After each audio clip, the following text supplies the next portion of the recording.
আপনাদেরকে আমি দেখাবো নতুন টেকনিক একটা চামড়ার নিচে ইনজেকশন করার।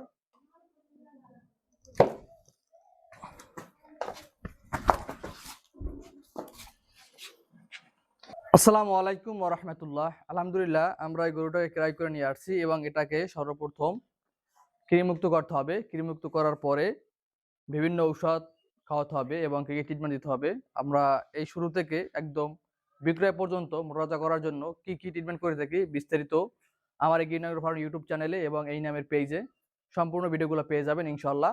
তো আজকে আপনাদেরকে আমি দেখাবো নতুন টেকনিক একটা চামড়ার নিচে ইনজেকশন করার একটা নতুন একটা টেকনিক আপনাদের কাছে আমি শিখাবো এবং আপনারা চামড়ার নিচে কৃমিমুক্ত করার জন্য কি ইনজেকশনগুলো দিবেন সেটা আপনাদের মাঝে শেয়ার করব।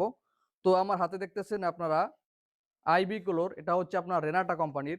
এই যে এইটা একটু ভালো করে দেখাও, এটা হচ্ছে আইবি কোলোর, এটা হচ্ছে আপনার রেনাটার এবং এটার এমেকটিন প্লাস আছে একমির, সেইমই ঔষধ, একই গ্রুপ। আপনার কোম্পানি ভিন্ন হওয়ার কারণে নামের পরিবর্তন, শুধু এমনি ঔষধের গুণাগুণ কাজ সবকিছু এক।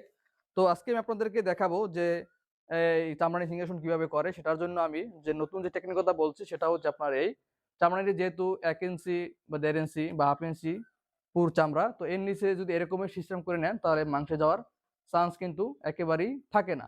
তো এইভাবে দিলে কিন্তু একদম চামড়ার ভিতরেই দেওয়া সম্ভব হয়। তো আপনাদেরকে দেখাবো এটাই।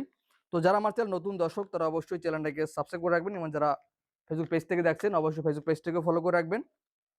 তো এখন আমি এই গরুটাকে আপনার 7 সিসি পরিমাণে দিয়ে দিব। তো যদি হয়তো একটু বেশি মাত্রায় দিব, কারণ গরু এটা বেশি কৃমিতে আক্রান্ত, কম দিব না। আর এটা বেশি করলে সমস্যা নাই। 5 সিসি মানে থাকে, এর এর ছোট হয় না আর 10 সিসি হয় না। তো আমি দুইটা থেকে মোট 7 সিসি দেব।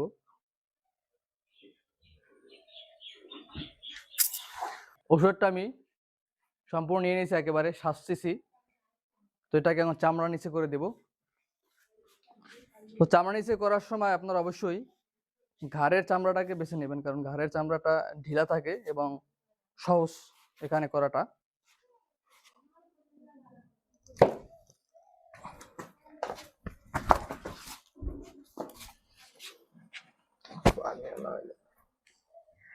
তো আমার কিন্তু ইনজেকশনটা কিন্তু দেওয়া শেষ এবং দেওয়ার পর একটুখানি চামড়াটা মাসাজ করে দিবেন। আর একটু পানি দিয়ে ম্যাসাজ করে দিলে ঘাড়টা মরাবে, কম মরাবে। একটু পানি নিয়ে আসো। তো এই জাতীয় ইনজেকশনগুলো চামড়ার নিচে দিলে একটু ঘাড় বাঁকাবে, এটাই স্বাভাবিক। কারণ এটা এই এই আপনার নাইট্রোনিক্স, তারপরে এই এমেকটিন প্লাস বা আইবিকুলো রেগুলার দিলে একটু ঘাড় বাঁকা মানে মোড়ামুড়ি করে। তো সেক্ষেত্রে একটু পানি দিয়ে মাসাজ করে দিলে এইটার করে না।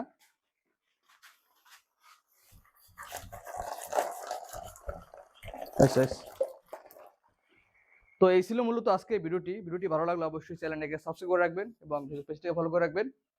সকলে আমার জন্য দোয়া করবেন, আল্লাহ তাআলা যেন আমার এই খামারের ভিতরে বারাকা দান করেন। আসসালামু আলাইকুম ওয়া রাহমাতুল্লাহ।